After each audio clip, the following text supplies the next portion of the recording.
questions. Yes, Dorian. Yeah.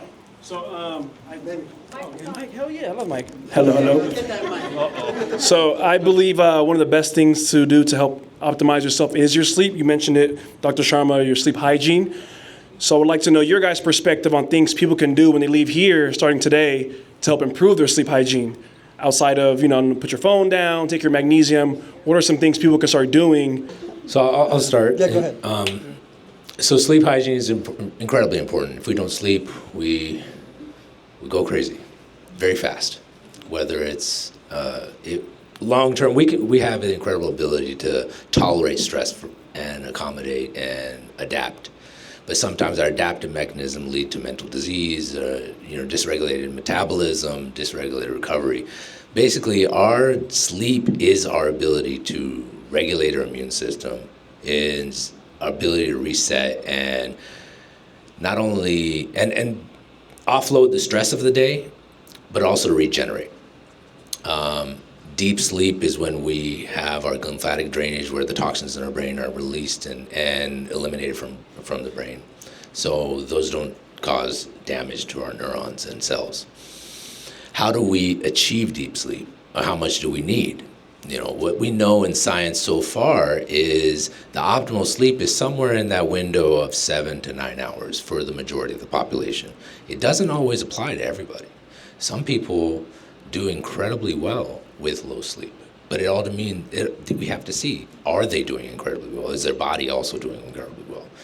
We have data that majority of the population does poorly and has an accelerated rate of age-related diseases if they have less than 7 hours or greater than 11 hours. So too much sleep can be harmful as well. How do we optimize our sleep environment? Is routine.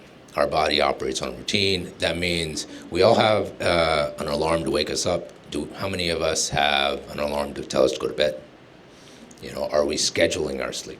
Are we allocating adequate amount of time in bed to allow ourselves an opportunity to get the amount of sleep that we need?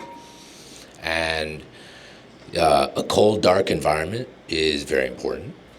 Are we getting early, direct sunlight, natural light, first thing in the morning? Not necessarily through a window, because what we see in light versus the non-visible spectrum of light energy that what we receive directly from the sun is different. And that's going to regulate our circadian rhythm and help us have this routine to get effective sleep.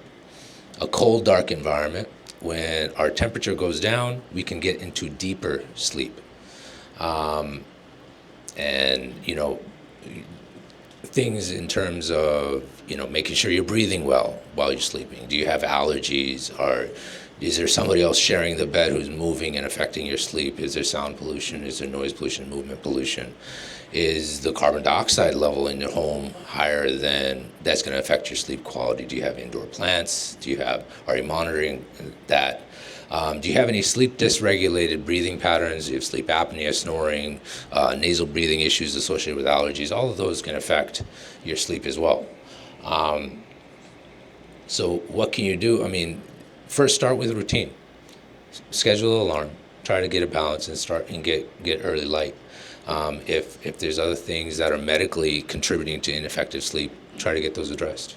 You have the expert, information in this, and I do all those things, and it's helped me a lot. I wear a Whoop, and it tells me all the time. I usually now I get what's normally, they say, perfect sleep for me. I didn't get that for quite some time because I was too wrapped up in the anxiety with the world.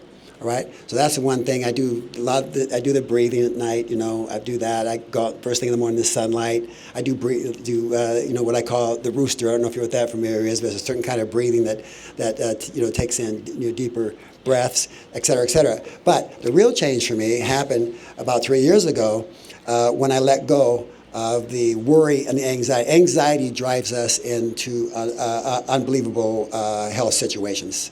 It's one of the biggest drivers of illness, I think. And so I let go of the anxieties, the connection with the troubled waters, you want to say, the conflict that's going on in the world. Because I'm a caring person, I had that going on all the time, and it waked me up through the night. And once I had this shift in my body, and I decided one day that, hey, I'm done with worrying about what's going on in the world. I want to move with my purpose and my inspiration. I want that to be in the forefront. And once I started doing that and moving that for a while, it was a big psychological change for me, big emotional change for me. And I found myself falling asleep faster. I found myself staying asleep, not waking up worried about the world condition. So we don't all realize we're hearing stuff all the time on TV, the radio, and even if you turn that off, you hear it from people all the time, right? So I realized that, hey, there's another world that we can live in, a world with purpose. A world with a purpose bigger than trying to solve all these problems. We're not going to solve them that way anyway. So that's just my personal experience that I had that helped me really sleep better at night.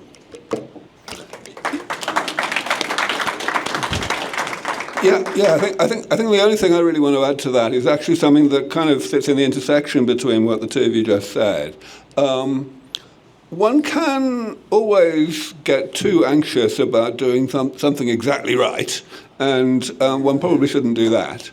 And of course, sleep, just like everything else in our metabolism, is something where what one ought to do and how importantly one ought to do it right varies from one person to the next. So, for example, there's a very high-profile influencer in the longevity world right now named Brian Johnson. Many of you may have heard of him. He focuses too much, I think, to a fault on his sleep, to the extent that, at least for a long time, he refused to get on a plane to go more than 2 time zones. He just was too disruptive to his sleep and he just wasn't going to do it. Now, that I'm not saying he's wrong about himself. He has found that for him, really regimented scheduling of sleep works well. I'm perhaps at the other end of that spectrum. I can sleep really well on planes. I don't get jet lag at all. I do very much agree with Dr. Sharma that one needs enough sleep, and I certainly need 7.5 hours sleep on average. But if I lose out for a day or so, I'm fine, just as long as I catch up. And so, one should focus, I think, on sleep and on diet and on every other aspect of lifestyle, but one should, above all, focus on anxiety. Stress is the worst thing for aging out of all the things that we have the power to control. And one can get too stressed about one can do more harm than good by being overly perfectionist about things. And I just want to add to that we have a lot more to say about this anxiety thing than we think. It's not uncontrollable. I had my own experience in it. It is something that, but my personal experience, we have to quit. For me, I had this big thing about saving the world and saving everybody else, and consequently, nothing wrong with that. But then it began to be an anxiety and heaviness on my shoulders, and it wasn't doing any good anyway. And so I had to say, hey, I need to stay on purpose. And move in my own inspiration, be responsible for my own inspiration. And that's where I'm a lot more relaxed in every way. Thank you.